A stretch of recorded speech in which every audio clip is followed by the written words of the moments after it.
आइए नादरीन, आज की वीडियो में हम जानेंगे कि किन किन सूरतों में क़दा और कफ़ारा दोनों वाजिब होते हैं। नंबर 1, रमज़ान मुबारक का रोज़ा जानबूझकर तोड़ने से कफ़ारा वाजिब होता है।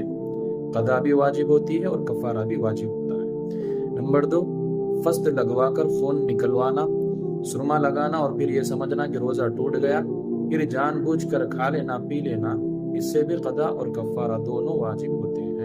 कफ़ारा किसे कहते हैं? अगर रमज़ान मुबारक का रोज़ा तोड़ दिया तो उसका कफ़ारा 2 महीने यानी 60 रोज़ लगातार रोज़े रखना है।